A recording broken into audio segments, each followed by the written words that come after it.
பிரியமானவர்களே, இயேசு கிறிஸ்துவின் நாமத்தில் நான் உங்களை வாழ்த்துகிறேன். எப்படி இருக்கிறீங்க? ஆசீர்வாதமா இருக்கிறீங்களா? உங்க வீட்டில், வேலையில, உங்க பிஸ்னஸ்ல, ஊழியத்தில், நீங்கள் செய்கிற காரியத்தில் ஆசீர்வாதமா இருக்கிறீங்களா? சிலர் தான் ஆசீர்வாதமா இருக்கிறேன்னு சொல்றாங்க. சிலர் எங்க கஷ்டம் பாடுகளில் தான் இருக்கிறோம் அப்படின்னு சொல்றீங்க. ஆண்டவர் என்ன சொல்றார் தெரியுமா? நீங்க ஆசீர்வாதமா இருக்கன்னே அவர் விரும்புகிறார். அதனால சகரியா 8:13 நீங்கள் ஆசீர்வாதமா இருக்கும்படி நான் உங்களை ரட்சிப்பேன், அதனால பயப்படாதீங்கள், உங்கள் கைகள் திடப்பட கடவது. பயப்படாதுங்க, நீங்கள் ஆசீர்வாதமா இருக்கும்படி உங்களை ரட்சிப்பேன். பாவத்திலிருந்து ரட்சிப்பு, சாபத்திலிருந்து ரட்சிப்பு, ஒரு அடிமைத்தனத்திலிருந்து ரட்சிப்பு, பாவ மன்னிப்பாகிய ரட்சிப்பின் சந்தோஷத்தை இயேசு தருகிறார். எதுக்கு அந்த ரட்சிப்பு? வெறும் பாவத்தை மன்னிச்சிட்டு விட்டு விடுவதற்கா? நீங்கள் ஆசீர்வாதமாய் இருக்கும்படிக்கு.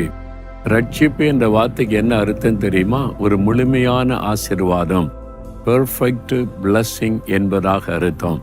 அதுல பாவ மன்னிப்பு, அப்புறம் சரீர சுகம், உலக ஆசீர்வாதங்கள், ஒரு குறைவில்லாத சந்தோஷமான ஒரு வாழ்க்கை. அதுதான் ரட்சிப்பு என்கிற வார்த்தைக்கு அர்த்தம். இயேசு ரட்சகராக இந்த உலகத்தில் வந்ததே நம்மை பாவ சாபத்திலிருந்து ரட்சித்து முழுமையாய் நம்மை ஆசீர்வதிக்க. ஆனால் தான் ஆண்டவர் உங்களை பார்த்து சொல்லார், என் மகளே பயப்படாத, என் மகனை பயப்படாதே, நீ ஆசீர்வாதமாய் இருக்கும்படிக்கு உன்னை ரட்சிக்க நான் விரும்புகிறேன். ரட்சிப்பின் அனுபவம் பெற்று இருக்கிறீங்களா? பாவத்திலிருந்து விடுதலை பெற்றுட்டீங்களா? அப்படி இல்லைன்னா, இயேசுவே என்னை ரட்சிக்க சிலுவையில் ரத்த சிந்தினீங்கல்ல, என்னை ரட்சித்து என்னை ஆசீர்வதிங்கன்னு கேளுங்க. உங்க வாழ்க்கையில் ஒரு பூரணமான ஆசீர்வாதம் உண்டாயிருப்பதை நீங்கள் காண்பீங்க. விசுவாசிக்கிறீங்களா? இந்த வாக்குத்தத்தத்தை விசுவாசித்து ஜெபிச்சு பாருங்க. இன்றிலிருந்து ஒரு அற்புதமான மாற்றம் உங்களுடைய வாழ்க்கையில் உண்டாவதை காண்பீங்க. அதனால்தான் இயேசு சிலுவையில நம்ம ரட்சிப்பதற்காக தன்னை பலியாய் கொடுத்தார். அதில் பாவங்களை சுமந்தார், சாபங்களை சுமந்தார், வேதனைகளை சுமந்தார், நோய்களை சுமந்தார், நம்முடைய எல்லா வேதனைகளை சுமந்து முடித்து விட்டார்.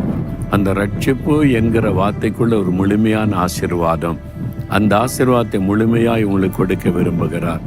விசுவாசத்தோடு சொல்லுங்க, ஆண்டவரே, இனி நான் பயப்பட மாட்டேன், என்னை ரட்சித்து ஆசீர்வதிக்க நீர் சித்தம் கொண்டீர், என்னை ஆசீர்வதிப்பதற்காகவே ரட்சிக்கிறேன், நான் விசுவாசிக்கிறேன். அந்த ரட்சிப்பின் சந்தோஷத்தை எனக்கு தந்து ஆசீர்வதியும். இயேசுவின் நாமத்தில் ஜெபிக்கிறேன். ஆமேன், ஆமேன்.